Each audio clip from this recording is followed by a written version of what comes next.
We'll go to Pilar, hope I'm pronouncing that right. Yes. Hello. Thank you very much for all your teachings and satsang. Just with what you just have said and before, I have the feeling that so I will sit with to listen to satsang and meditation, but somehow I'm like avoiding to sit by myself and just be the self. And there is also this idea that you just said, that is there a need to sit by myself, like in silence, like be familiarizing with awareness and so on, or just flow with life? I don't know if this is an avoidance to really not sit. Let's ask this question. Let's say that I do sit by myself. What happens if what does my mind say will happen if I do that? If I was to suddenly sit on my own, I do it in satsang, great, and then I come and sit on my own afterwards and see that I don't exist as a separate being and all of that.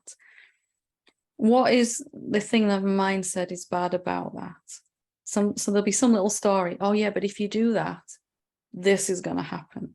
Do you get a sense? Yeah, I think there is some fear that it's boring, that I will not reach anywhere, something like this. Yeah. I'm nodding because I remember that. You won't be able to be a good parent if you do this. You'll be utterly bored because the consciousness just seemed totally dull when I first noticed it, like I was saying. And so you can just sort of gently sit with this. Okay, is it really going to be dull just sitting on my own? Is it dull when I do this in satsang, or does it feel quite relaxing and peaceful? Or does it just feel, is it really going to be like my mind says? Am I going to lose anything in this by actually doing it? Even before you try to do it, you can just like, that might not be true. Maybe the opposite's true. Maybe sitting on my own, just hanging out in the consciousness is perhaps the most fun I can have as a human being. But just gently challenging it. Can you see? Just bringing attention to what the mind says is going to go wrong. And I don't necessarily need to let that stop me anymore. Yeah, so somehow this is what I say to myself as well. And yeah, but there is more a tendency like to say, okay, let's go for a walk and just experience the awareness of everything without really being someone walking. But also, yeah, in this way, if I go through my day in this way, that is also like forgetting or the awareness. Yeah, like you are not always awareness, but the tendency goes to the person. So isn't that, is the awareness any different at all, whether you're sitting, your body's sitting in a deep self-inquiry by yourself, whether your body is in satsang asking this question like it currently is, whether you're out walking the dog, whether you're at work? Is the awareness any different at all in those different situations where the body may find itself doing very different things? Yeah.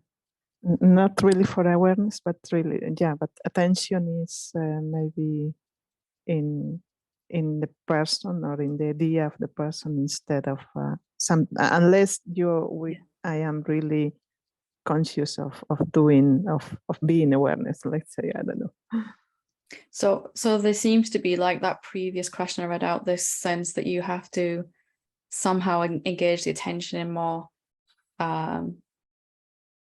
The awakening might be when my attention is always focused on the real self. Mm-hmm. But could it be even easier than that you could come to see, I am watching even what my attention is doing? So if I said to you now, where's your attention? You could say, well, it's really caught up in the pain that's going on in my body, or it's caught up listening to a dog bark outside, or it's deeply perceiving the emptiness of my being. You could tell me all of those things. And for the last 10 minutes, my attention has just been lost in thoughts, just completely gone. And now it seems to have come back, and Now it's asking this question. It wants to open up. You can see all of that going on. And you are watching. Here's you, and here's attention in front of you. And it's doing this, looking at the objects in the world. It'll turn around and look at the thoughts.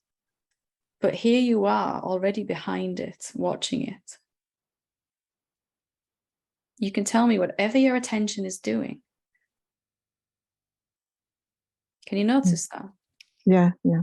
Yes, I am that awareness in which attention is moving. Can that awareness even change where the attention is, what it's focused on? Not really. It doesn't really matters. Yeah, for awareness. So just for today, if you can, try to hang out in this. It doesn't matter where my attention goes, actually. Mm-hmm. I know it seems very counterproductive to what we said today, but just try it anyway and see what happens. You'd be quite amazed. I'm just going to let my attention go wherever it wants to. If it's lost in thoughts all day, I'll give it permission to do that. And when you do that, something quite amazing happens. Because you're giving yourself a job to do here that you can't do as the awareness. And that's why mind's trying to get you hooked into this. You really should do this more on your own, but you're not doing it, because it knows once you see through that, then there's really nothing else for you to do. Where my attention is where my attention is. And somehow, at some point, I picked up this crazy idea that I have to kind of manage that process. And I'm starting to realize that might not be true. The awareness is the awareness. I am that awareness. There isn't a separate being. Every time I look, I can't find one. And there's nobody that needs to kind of always keep attention on the awareness. Sometimes it'll be on thoughts. Sometimes it'll be on the awareness. If I just let that be, if I'm lost in some thoughts, I'll totally not say that shouldn't be so. I'll go with whatever. If I experience some bliss, I'll be with that completely. If I feel some fear, I'll be with that completely. And there's a deep peace then that comes from just being the awareness all the time, because you're not trying to change anything in that moment. Mm-hmm. Mind says this is absolute opposite of what awakening is. But just try it and see. Yeah. Just do it for an hour if that's all you can manage for now. Just for the next hour. If I find myself lost in a negative emotion or thoughts, so be it. I'm not going to say the word should or shouldn't about myself for the next hour. Spiritually, at least, Mm-hmm. Okay. Thank you. Let me know what happens. Yeah. Thank you. Yeah. Wonderful. Good to talk to you.